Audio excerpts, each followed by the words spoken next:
Hello everyone, good evening. Welcome you all to Agile Service Management webinar by NovelVista and DevOps Institute. Thank you all for joining today's session. Before we start session, let's have a short polling question on your experience with IT service management. Please help us to provide your answers for the same. Meantime, we have our other participants joining in and we'll start the session in next 2 minutes.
Okay, thank you very much. Now I'll be closing the voting poll. It seems we have a good experts from IT service management joining in today's webinar. So let me introduce myself. My name is Manish Rathi. I'm a co-founder and director for NovelVista, and I'll be moderator for today's session. Now, topic for today's session is introduction to Agile IT service management. If you see, speed to market and adaptability are the two important parameters to stay relevant in today's fast changing digital environment. Technologies are rapidly changing, and it's crucial for IT associates, leaders, whoever are joining today's call to be upgraded. Now, in order to make a successful transformation, we need newer ways of service thinking and service management. Agility is essential to enable this fast-paced environment, and Agile ITSM helps in terms of learning, implementing, and embracing these changes quickly. So taking you all to today's session, it will be 1 hour session with around 45 minutes of session, and remaining time we will be spending towards Q&A. If you have any questions, then you can send it to us using the question tab of your GoToWebinar control panel, which you can see on your right hand side. Yeah. Now it gives me a great pleasure to introduce you with our guest speaker. So speaker for today's session is Jayne Groll. She's a co-founder and CEO of DevOps Institute.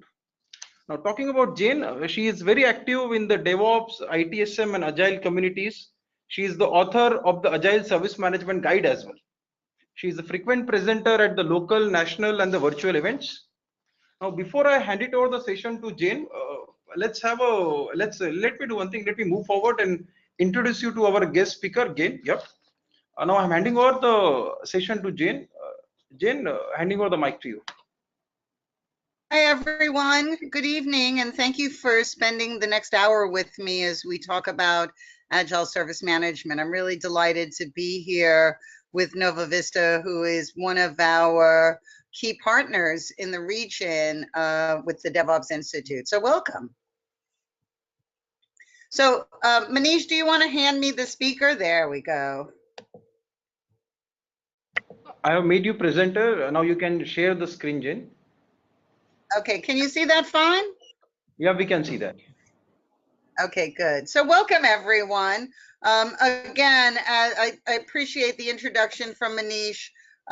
You know, I've been in IT a long time, and I've been in the IT service management world for about 15 years. So I was one of the co-founders of ITSM Academy in North America, an ITIL expert. I've served on several boards in the IT service management space, going back to when ITIL was owned by a few of its past accreditors, including Axelos today. So, I've seen a bit around IT and around service management, and hopefully today I can give you a little bit of insight into how to make IT service management more agile.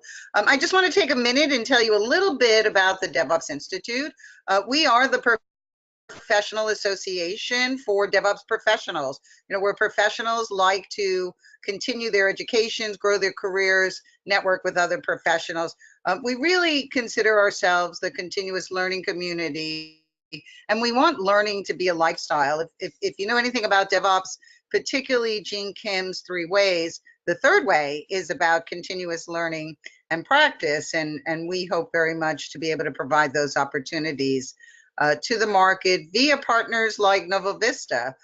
We have 7 accredited certifications around DevOps, specifically around hireable skills such as DevSecOps, continuous testing,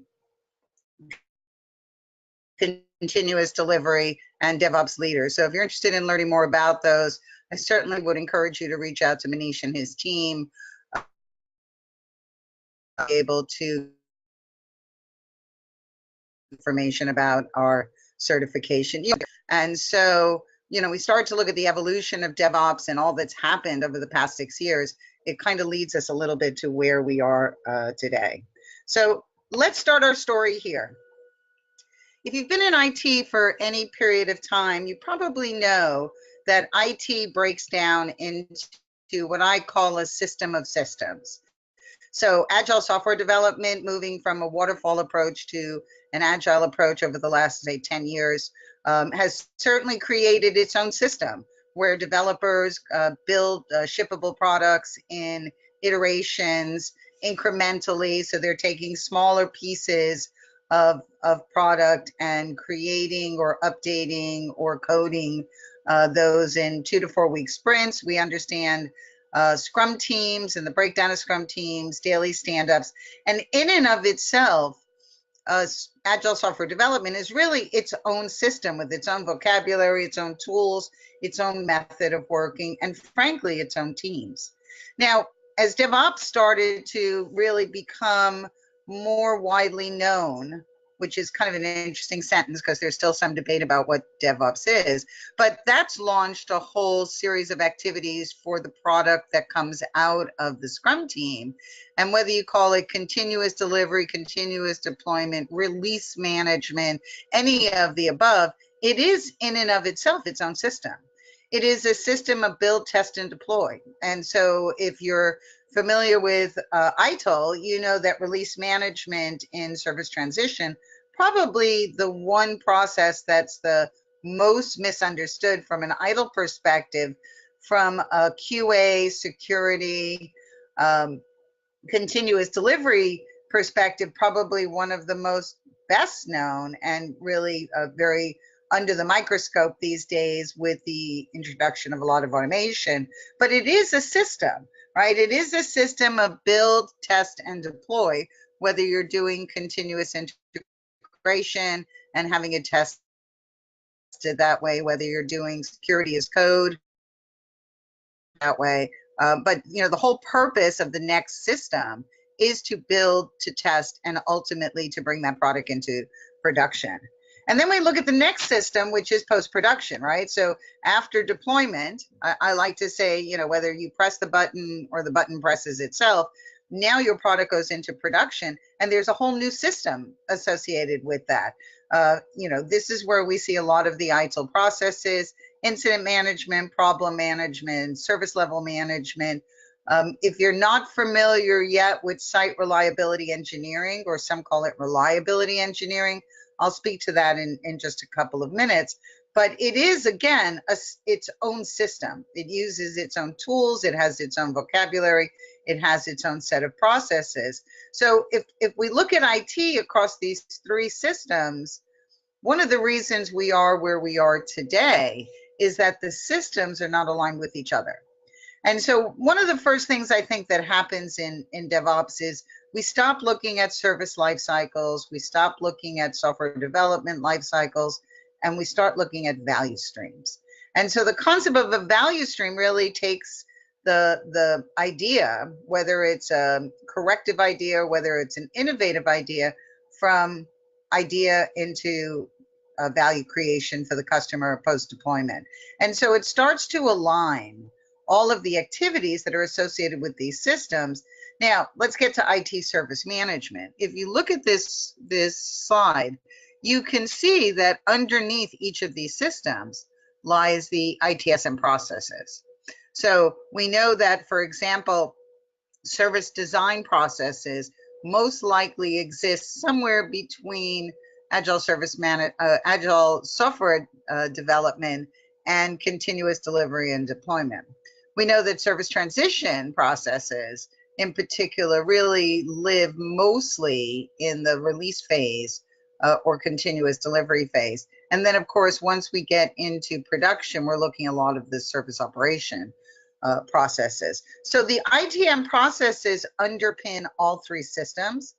The problem is that these processes were built at a time when waterfall software development was the norm. So if you think about ITIL, I know the new version's coming out, but if you think about ITIL, the last update was really in 2007 with a light refresh in 2011. So waterfall was the normal way to approach the software factory back then. So as we get started, I really want you to think about this system, because systems thinking is an absolutely critical part of moving to DevOps. So when we look at systems thinking, you have to really step above the technology, and you have to look at the people, process, and automation aspects of the value stream.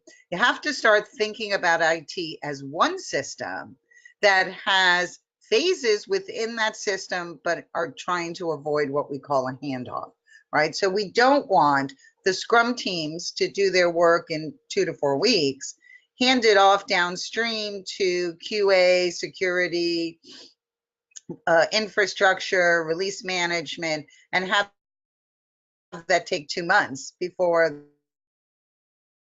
the product goes into production. There needs to be a flow, and flow is composed of several elements, not the least of which is people, right? And so, I know you hear a lot about the cultural aspects of DevOps, but we really need to think about the system across the entire value stream and all of the elements. Now, if you look in the middle, you might see IT service management, agile, lean, continuous integration, continuous delivery, continuous testing, continuous deployment. Really, that's the heart, right? That's where the vocabulary comes from. That's where the process comes from. And ultimately, that heart is going to influence the people, but it's also going to influence the automation. And so again, really want you to think about flow when you think about IT service management, because the processes were likely introduced independent. So for example, I saw roadmaps where year 1 was configuration management, year 2 was change management, year 3 was incident management for a lot of organizations adopting ITIL and IT service management. And today we have to go faster. As Manish said, we really need to look at the speed, the frequency, but also the quality of the products that we're bringing to market in a DevOps kind of microservice approach. So you may or may not be familiar with the Agile manifesto. Sometimes when we say the word Agile, we're really talking about Agile software development, or truthfully, we're really talking about Scrum. But if you look at the Agile manifesto, and I will tell you, as an IT service management person, the first time I saw this, I kind of gasped, right? So, it says, well, we value individuals and interactions over process and tools. Well, I had just spent 10 years focusing on process and tools, right? Process, again, like change management, incident management, problem management. So it felt like all the work that I had been doing really didn't count. That's not true. And I'll tell you why in a minute. But if you really look at the items on the left, compared to the items on the right of the Agile Manifesto, what you start to see is that the items on the left are really what count.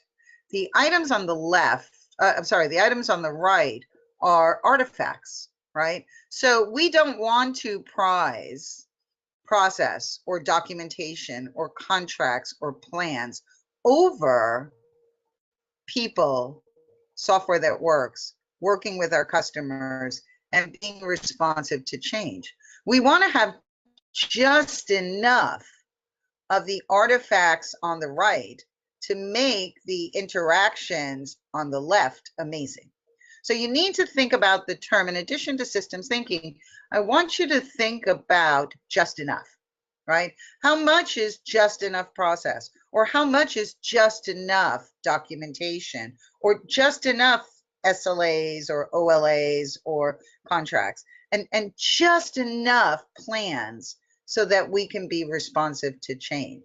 So when you look at the Agile Manifesto, you can see that maybe, just maybe, we have been celebrating the fact that we have a signature on an SLA, or celebrating that we have a change advisory board that meets once a week, or celebrating the fact that that we've got a bunch of different plans, a capacity plan, availability plan, continuity plan, and maybe not recognizing that the true value comes on the items on the left. So again, if you read this, it doesn't say the items on the right are not important. It just says we value the items on the left more than the items on the right, which means we just need just enough. Now, I took a sampling of the Agile principles, and there are many more principles, and you're welcome to go to agilemanifesto.org to read them all. But look at these principles. I mean, these principles kind of embrace IT service management principles, they embrace Agile principles, right? They're not that different, right? They're not that different than everything that we in the IT service management community have been doing for 15 years, right? We've talked about customer outcomes. We've talked about emergency changes. We've talked about, business stakeholders and business relationship management. We've looked at communication. We've looked at how to build projects. So it's not that different, right? The Agile Manifesto just gives you a focal point around which to realize what's really important. Right? What's really important is the importance that you'll have a really amazing continuous delivery pipeline built on a bunch of open source software, or is what's really amazing is that you've produced very, very high quality software at the time of and when and how the customer needs it. So it's just a little bit of a different way of thinking. Unfortunately, when we say Agile in IT, we mean Agile software development, right? We're doing Agile. We are not Agile. And now with DevOps, we start to talk about agility. We start to talk about the fact that the entire organization, entire value stream has to be Agile. And that includes the IT service management processes. I mean, if you look at these quotes are really awesome, right? Agility means you're faster than your competition, and Agile timeframes are measured in weeks and months and not years, right? Faster, more frequent flow is really the mantra of DevOps. So I like to say it's more important to be Agile than to do Agile, right? And that's a different way of thinking. We want to be Agile. We don't want to do Agile. And there's a really big difference there. So we're going to get to the IT service management part. So all of that's great, right? We're looking at agility from an organization perspective. We're looking at understanding the Agile Manifesto, understanding systems thinking. Some may call it design thinking, breaking down IT to its system of systems. But the reason you're here today is to understand, how does this apply to IT service management, right? Particularly based on the poll, we saw many who have a lot of experience in ITIL and IT service management. And frankly, when DevOps started to emerged, there was a lot of debate about whether IT service management was still relevant in a fast-paced DevOps world. And I'm happy to tell you that the answer is yes, right? IT service management is still very relevant. We look at some new practices in IT service management that bring it to the forefront, but I will also tell you that there are some concerns. You're all welcome to do a collective groan when I say change management. I speak at a lot of conferences, so I get a lot of questions. The number one question I get is, how do I overcome the issues with change management so I can deploy faster? Right? So when we've built processes like change management, we've built some processes into release management, we've started to look at some of our quality assurance processes. Unfortunately, we've built them in a very different way that doesn't meet the current needs of your software factory. Now, I'm going to stop for a second and say that term again, software factory, right? Our job in IT is to create, right? So think about a factory, is to create product and manufacture that product day after day after day so that we're constantly delivering value to our customer. And as you all know, it's a very, very fast-paced world out there. So this is the way process was originally designed when the last update to ITIL was introduced, which I said 2007 had a major refresh. That's where we called it V3. 2011 was a minor refresh just to make some improvements to V3. And at that point, we stopped calling it V3. But it was at a time where waterfall software development was the norm, right? If you're a software developer, you probably took a very, very linear approach to your development, right? You step down the waterfall. And so the processes were built to step down the waterfall as well. Also at the time, there was a command and control mentality in IT, partially because of introductions to new regulations, partially because of controls that needed to be put in place regardless of what type of vertical market you're in.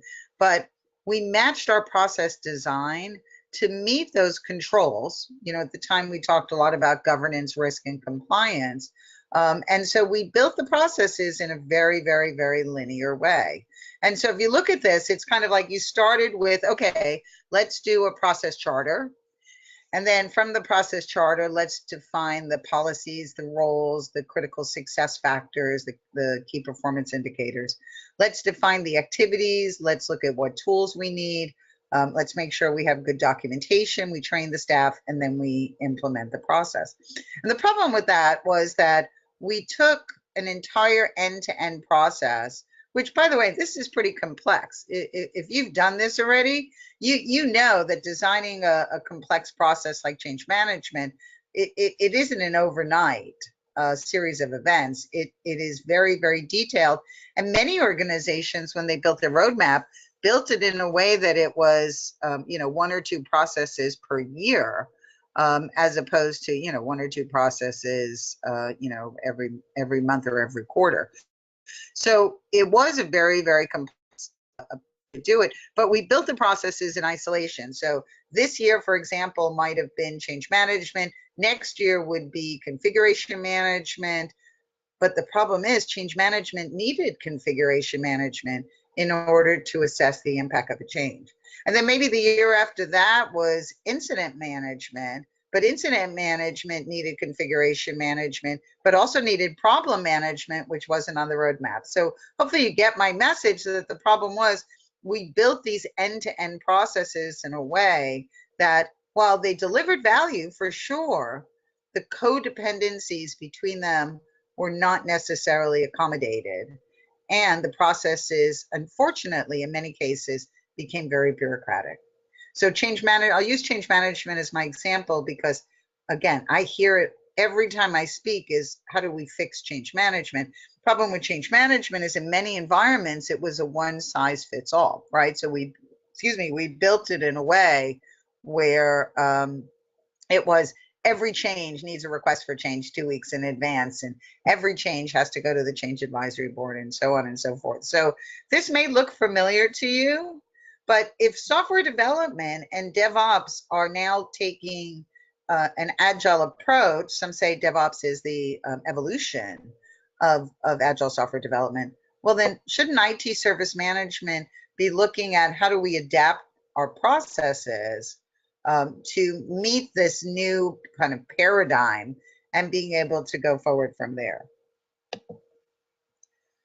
So I am the author of the Agile Service Management Guide based on my experience with Agile, my experience with ITSM, my experience with DevOps. I sort of recognize that we don't need to redefine the process, right? We don't need to redefine the goals and objectives of change management. We don't need to, you know, replace ITIL or COVID or Verism or any of the other service management frameworks out there, but we do need to take a different approach, right? We do need to look at these processes to, first of all, make sure that they reflect Agile values, the values I just showed you in the Agile manifesto. We need to make sure they're designed with, there's those terms, just enough control, right? So how much is just enough is going to be specific to your organization, but really kind of focusing on how much is just enough, right? And then put in enough structure to be able to effectively and efficiently deliver services. And here comes, you know, a call out to the ITIL definition of services that facilitate customer outcomes when and how they are needed. Now, if you look at the definition of Scrum is really similar to this. The definition of Scrum is, you know, a small set of rules that provide just enough control and structure, right, to be able to effectively and efficiently deliver product. So Agile Service Management really builds on the principles of Scrum and really puts that focus down to how much is just enough process, right? So again, let's go back to change management. Does every change need to have a request for change, or does every change need to have a change record, right? Do you need to ask for the change, or do you need to record the change? And in some cases, the answer is both. And in some cases, the answer may be that we just need to record it so that we know what changed. So it's really kind of putting your processes under a little bit of a microscope and figuring out how much process is just enough based on your vertical. If you're a highly regulated environment, well, just enough, maybe a little more than if you're a less regulated environment. If you're a managed service provider, if you're a consulting firm, if you're a manufacturing firm and not of software, right? You produce products, then your requirements for how much is just enough is going to be different, but hopefully it also opens dialogue in terms of trying to figure out how much is just enough.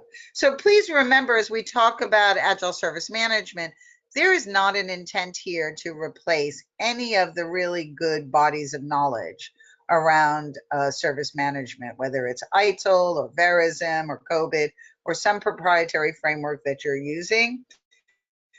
Agile Service Management looks at improving flow, right? It's flow against processes that right now may be perceived to be too slow, too bureaucratic, and perhaps not adaptive enough to the faster pace of continuous delivery and continuous deployment. I hope, by the way, that we're starting to get some good questions about this. Oops, trying to change slides. There we go. So one of the core principles around Agile Service Management is taking a sprint approach to your process development. So we're going to start to look at the concept, let's say, of minimum viable process. You know, as I said before, I think one of the issues that we've come up against in traditional IT service management is that, as I said, we build processes one at a time and took a long time to do that. If we take kind of an agile approach to process design, we actually can kind of build increments of the process in sprints.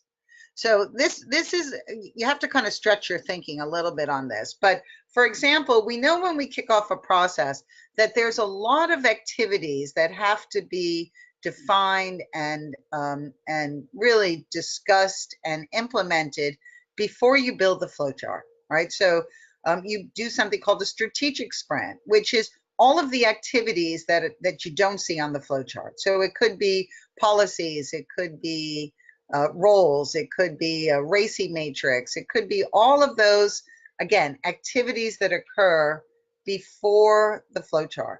Now, in many cases in IT service management, we really don't take the time to do that.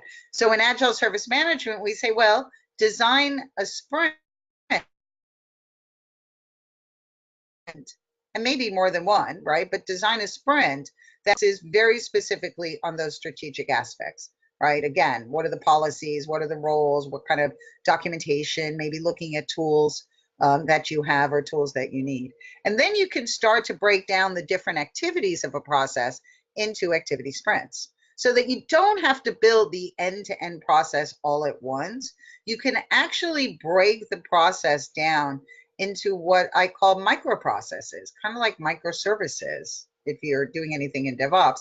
And so let's say the next sprint is going to focus on how to record a change.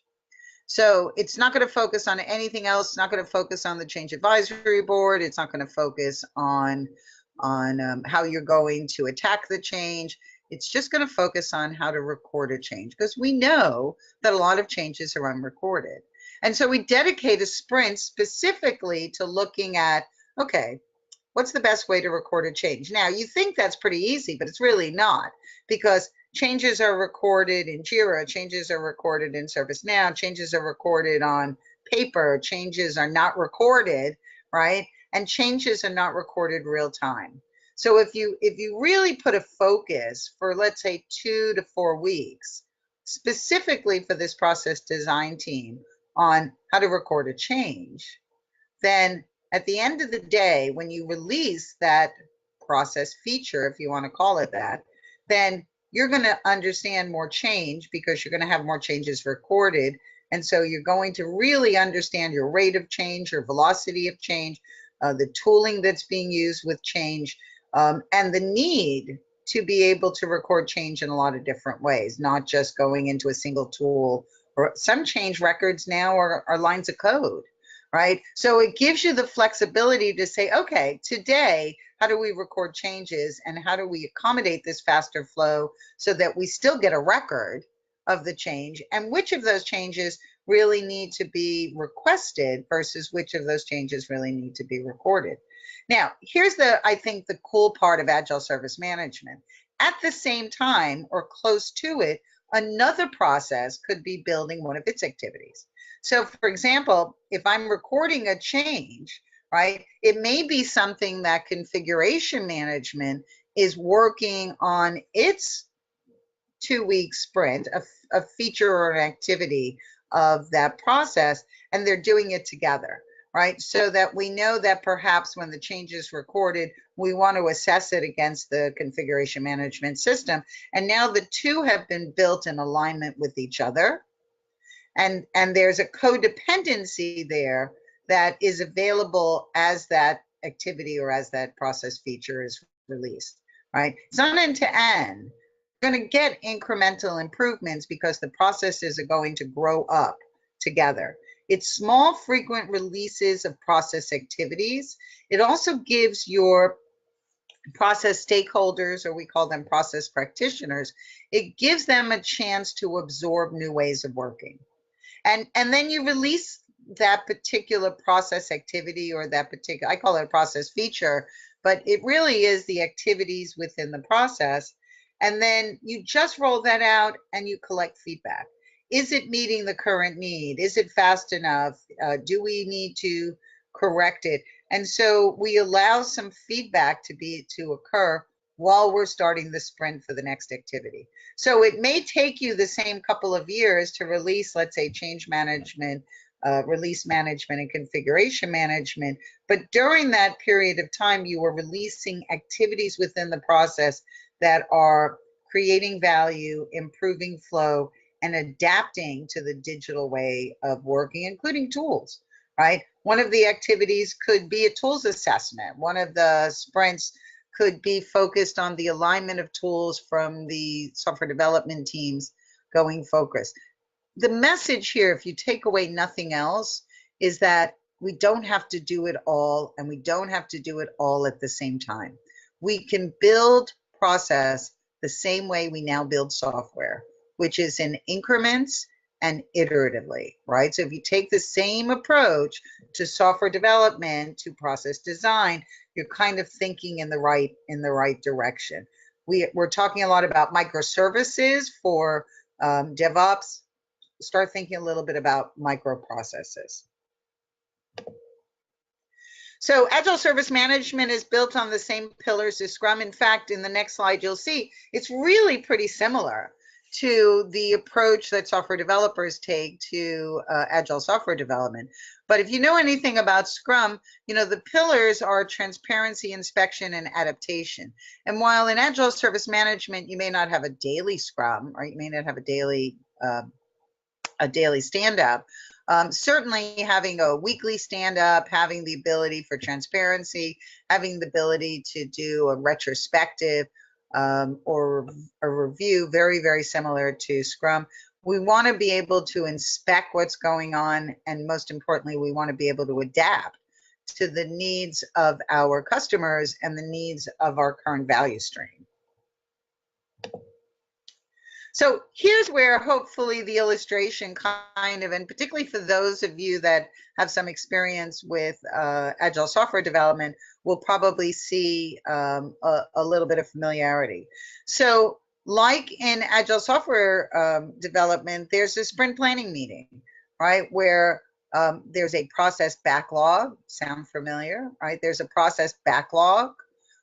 Some of you may consider it your CSI register for that process, right? And then of course it can roll up into a bigger CSI register.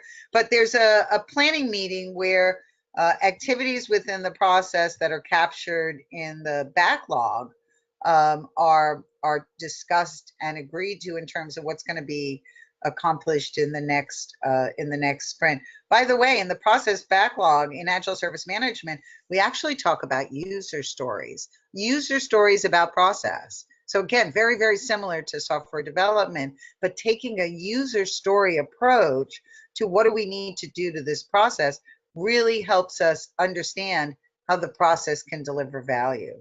Once the sprint planning meeting occurs, there's a sprint backlog that's produced. And like in Agile software development, there's a 2 to 4 week sprint.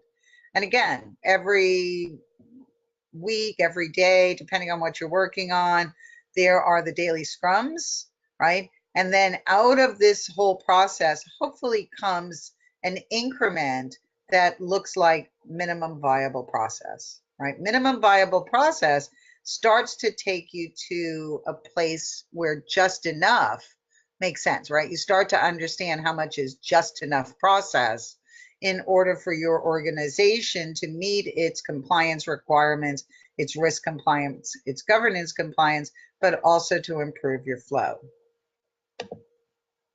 So there is a role associated with Agile Service Management. It is the role of the Agile Service Manager. And the Agile Service Manager is really development Scrum Master, right? It's a counterpart role to development Scrum Master. It protects the team, it removes impediments, it makes sure that Agile thinking is instilled into the team, keeps the team focused, and then facilitates Scrum events as needed. So if you look at the definition of a Scrum Master, you actually will see that the definition of an Agile Service Manager, there is a certification associated with it. I'm going to give you an introduction to that in a moment, but it is a very defined role. If you come at all from service management, you may know that the term service manager was something that was very much a part of IT Service Manager. I'm an ITIL Service Manager. Hardest course I ever took, hardest exam I ever took. So it's a little bit of a throwback there. You know, the other part of Agile Service Management is recognizing key tools and categories. And it's looking beyond the tools that you're using today. So start to leverage things like GitHub or Slack, Kubernetes, understand what each of these tools are and how they become a part of your process change. So again, this is just a very, very small sampling. I'm looking at this going, wow, there's a couple of logos I need to update. But at the end of the day, having an alignment with tools across the value stream makes a lot of sense. So I'm going to talk a little bit about site reliability engineering, and then I'm going to talk a little bit about the Certified Agile Service Management class. So if you're not familiar with site reliability engineering, or now known as SRE, I would highly encourage you to go to the site reliability engineering page, which I think is available through Google. It's published by O'Reilly. You can read it for free online.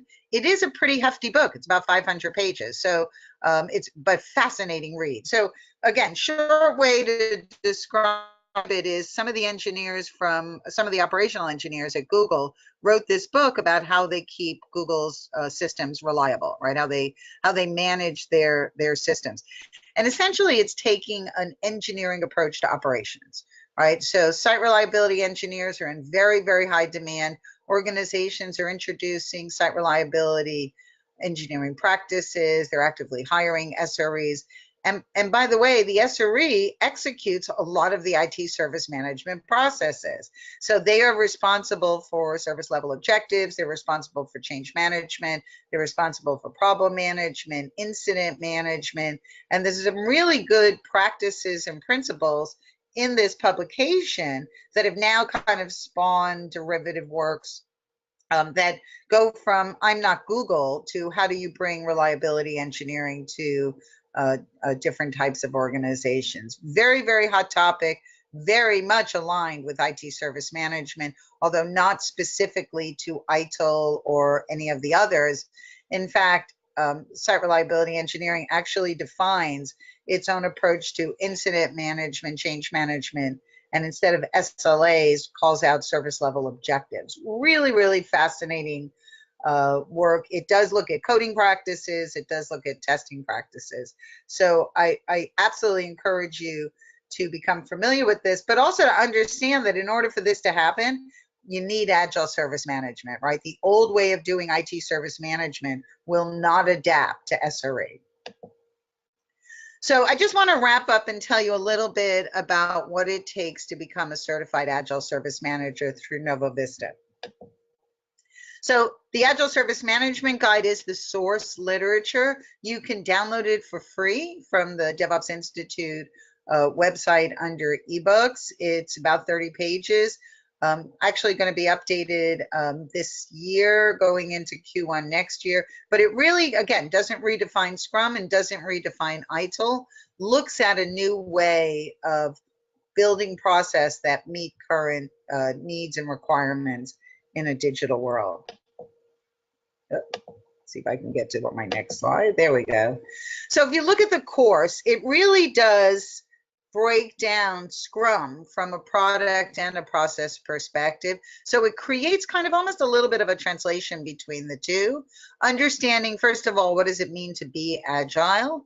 Understanding, of course, the principles of Agile Service Management, and then really looking at Agile Service Management roles, artifacts, events, very similar to the roles, artifacts, and events of Scrum for software development. So again, feedback on the course has been really, really positive. It's a new way of thinking.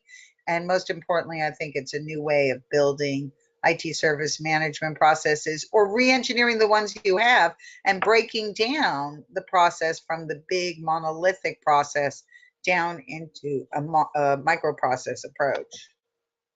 Anyone interested in learning about both Agile and Scrum from a product and a process perspective, because you get just about as much Scrum in this class as you would get in a Scrum Master class. If you're a process owner, a process designer, a process manager, absolutely. Again, I think the principles are really relevant to DevOps, but mostly to digital transformation. So developers, managers, consultants, suppliers, I think it's a worthy opportunity to really take a different approach to be more adaptive, but not necessarily throw out everything you've done over the last several years. It's really, again, much more of an adaptive approach than it is a replacement approach. And again, if you're interested in certifications, DevOps Institute, through partners like NovelVista, has a very, very robust certification matrix. Again, we're an association. So first of all, we want you to belong. And right now, membership is free. So please go to DevOpsInstitute.com and become a member. Right, there's lots of opportunities for you to engage with other practitioners. We have a job board, we have a Slack channel, we have some podcasts.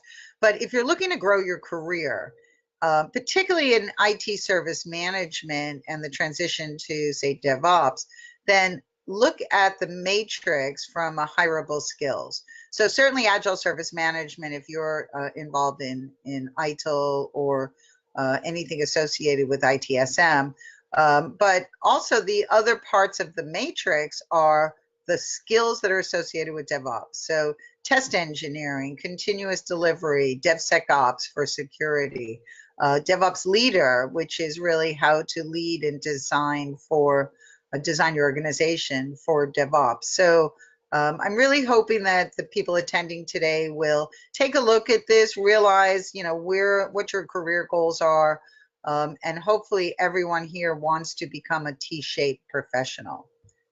So on that, Manish, I think I'm ready to take some questions.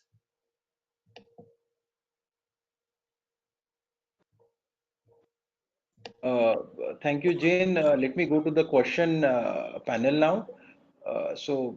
All of you, I think, participants, I think we are good to raise the questions. There is a question panel on your left-hand side. You can raise the question, and we'll put it down to Jayne to get it answered. So one of the important questions, Jayne, which I'm getting is, can you give an example of what activities that can be regarded as a sprint in any given IT service management process? Sure. So let's look at, so I talk a lot about change management. So let me change gears for a little bit. Let's talk about incident management. All right. So incident management, everyone knows that we have to record incidents. We have to, and I'm not just talking about the service desk. I'm talking about how do you manage incidents, regardless of how they're detected, whether they come in through the service desk or not. So incident management is a pretty complex process because we look at how do you record an incident, how do you triage an incident, how do you escalate an incident, certainly the ongoing updates to the incident record. How do you know when to raise a problem, right? So there's enough evidence of the incidents to raise a problem. How do you assign an incident, right? What happens if it's a major incident, a major outage, and how do you handle major incidents? So each of those is a small part of the process. And each of those requires the definition of an activity. So again, how you record an incident, most organizations have you recorded through a product like ServiceNow or Surewell or even maybe Jira. Your developers, by the way, may be recording defects in Jira, and you may be recording incidents in ServiceNow. So when you start to look at a sprint, you might say, okay, what part of this process is either misunderstood, too slow, but needs to be improved? Maybe you already have your incident recording pretty well down. People are recording their incidents in a central tool. I wouldn't do that one.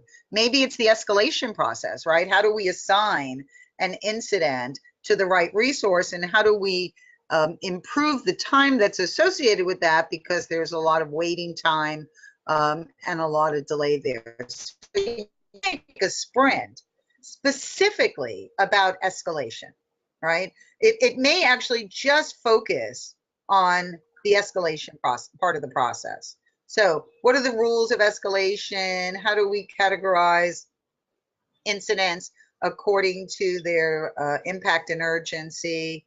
What's the operational level agreement that sits behind that? So it is taking a part of the process that either you need to improve or you need to define, right? It could be new, it could be it could be improving, and just focusing on that, right? Not worrying about the other parts of the process right now, but just focusing on that.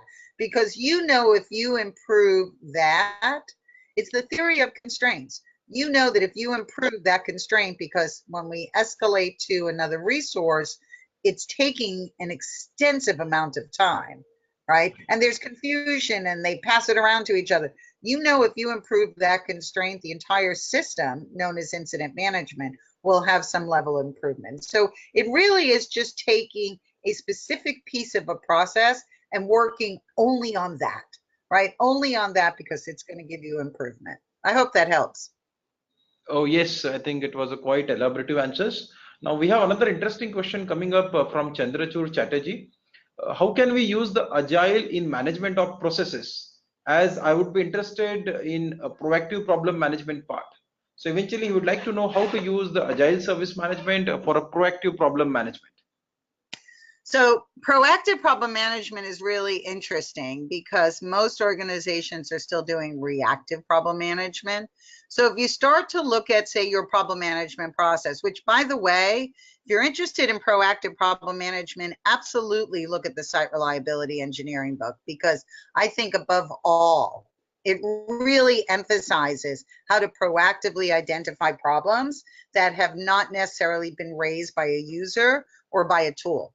Right? And that's one of the roles of site reliability engineering. So if we start to look at the problem management process and you take a sprint, maybe 2 sprints, maybe 3 sprints, I don't know, specifically around proactive problem management. And for those of you that are unclear about proactive problem management, it really is about identifying problems or potential problems before they actually create incidents. Right? So there isn't an incident yet, so it could be a single point of failure, it could be something that's identified that is a risk of incidents, but doesn't necessarily an incident. So you take a sprint specifically about, okay, how much time in the process, how much time is the problem manager, who's the team that's going to specifically look at it.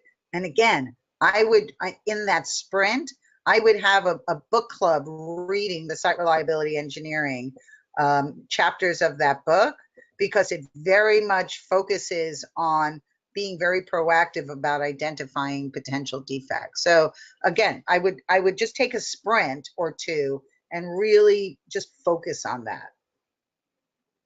Okay, thank you. Now there's another interesting question from Bhopal.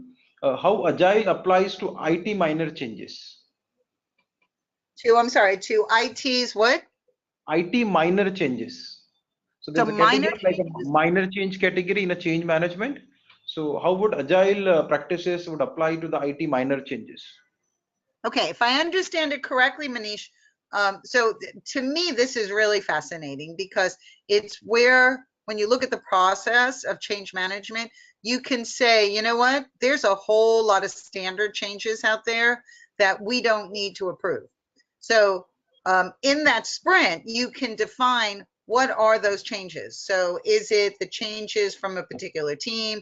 Is it a certain threshold of change that, for example, is only going to affect a small portion? Is it a highly tested set of changes? So with DevOps, with continuous testing.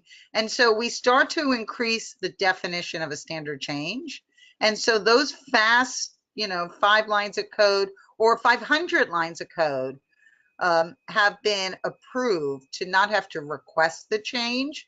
Right? Remember, there's a difference between requesting and recording. Requesting is I ask your permission. Recording is I tell you what happened. So, there could absolutely be a sprint that focuses on standard changes and really looking at, okay, which of these changes, the cab should only approve really, really big, ugly changes, right? High risk, high impact. Everything else really should be considered for a standard change. Okay, thank you. Now another interesting question coming out. This is from Agile Service Operation part. So if you see, one of the major root cause for the major incident is the poorly implemented change management process. So maybe 60% of the incidents, major incidents are coming because of the poor change management process. Now here we are trying to shorten down the release cycle. So would it have any impact on, or would this agile methodology in IT service management would have any impact on the final release that is going to happen? So that's a great question, because I think it speaks very much to release management. And so, again, if you look at and for me personally too, release management was the one process when I was studying ITIL that I kind of understood it, but it felt a lot like change management. So let's go back into release management. So if you take an Agile Service Management approach to release management, one of the things that are really going to be looked at is testing. And so in DevOps, continuous testing, pervasive testing, automated testing is really a key principle, right? So if major incidences are being caused by poor change management, then change management and release management have to, and remember, they're not departments, they're just processes, but those processes have to be aligned that say, okay, here is the level of testing that's required for a particular product, for a particular business use, for a particular increment, and across our value stream, we require this minimum amount of continuous testing, or in some cases, a maximum amount. If change management works very closely with release management, because release management is assigned testing as one of its primary responsibilities, then change management improves, release management improves, incident management improves, problem management improves, right? So all of that downstream activity starts to occur as well. So in that case, I would very much focus on release management, release automation, and by the way, release management is really continuous delivery, right? When you hear a lot about continuous delivery, it's really release management. So I would focus very much on that. Okay, moving to the next question. Okay, now how can we implement agile service management for the service design processes like capacity, availability, and a continuity management processes? Oh, that's a great question, because when you start to look at service design, let me tell you why Agile Service Management emerged. Because in ITIL, we threw the developers off, right? In service design, there's like 2 paragraphs, and it basically says, availability, continuity, capacity, security, and now go find the software development lifecycle approach of your choice, right? So it basically said to the developers, you're not welcome here, go find your own practice. And so it kept service design separate, right? Again, let's look at those processes. Service level management now moves more closely to site reliability engineering, because it is now reframed as service level objectives. Security now becomes security as code. And so security becomes DevSecOps. Again, you could take a sprint and specifically focus on how do we bring security testing earlier in the life cycle, maybe as part of release management, right? And you can really focus on very specific aspects of those processes. Capacity management. Capacity management actually should be something considered as a process in Agile software development, because while they're doing their development work and doing continuous integration, capacity considerations absolutely have to be a part of that. So that's important as well, right? But again, you could take each of those processes and look at not as a separate activity, but in a sprint, right? Really just focus on that, because, for example, security, now we know security is code. That's a whole different approach than security being a downstream activity afterwards. So you can take every one of those processes and figure out where they fit in the value stream, and then start to identify, again, in very small increments, how to improve those activities. Okay, I think we have a next question on SIAM. I think SIAM is very important, and I would say one of my favorite topic as well. So let's see the question on a SIAM. And the question is, how can we use the Agile Service Management in a SIAM framework? So Manish, I'm going to pass that question to you because I'll be honest with you, my familiarity with SIAM is not as great as my familiarity with some of the other Okay. frameworks. So do you want to Okay. answer that question? Oh, yes, why not? In fact, if you see in a SIAM, one of the major challenge is coordinating with the multiple stakeholders that involves from a multiple organizations, vendors, and suppliers. So I'm sure doing an agile service management would help with the repetitive sprint meetings and other areas will help us to cut down the cycle time that is needed to approve a change that cut across the multiple suppliers.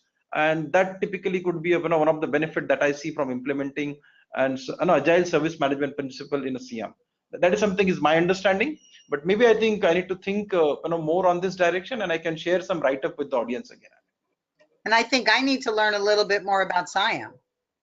Oh yes, I think I'll share the invite for the next SIAM series of webinars what we are planning with the Claires and the other authors. Good. Okay. Let me move to the next question. I think there are some questions on eligibility for a certification. Are there any prerequisites? So can you just help us out to get that answers? Like, is it something that person need to be an ITIL certified or Agile certified to attend this certification or a training? I think that these are a couple of basic Yeah. questions. If you can help us, that would really help. Yeah, there is no prerequisite. Of course, it's recommended that you have some familiarity with IT service management. You don't require any familiarity with Agile.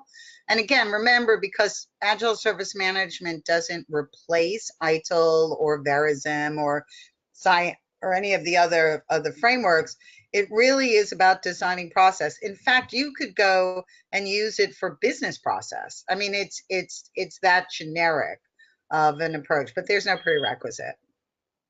Okay. I think in the interest of time, we'll take last two questions and remaining we'll try to answer offline, and I'll circulate the copy of that with all attendees. Now, one of the important question coming up from Murthy Kotra is people are talking about agile operations specifically when the task duration should be small like an incident. Change level of an incident report like, hold on. I think I just missed out the last question. Just give me a minute, hold on. Okay, now the question is how the major changes can be planned in an agile way, where we can have the downtime for the application and lots of application being impacted. It's a great question. So, of course, the guidance from DevOps is to break your major changes down into microservices, right? So to really kind of decouple some of the features or some of the pieces of very, very big major changes. Having said that, we know major changes still occur.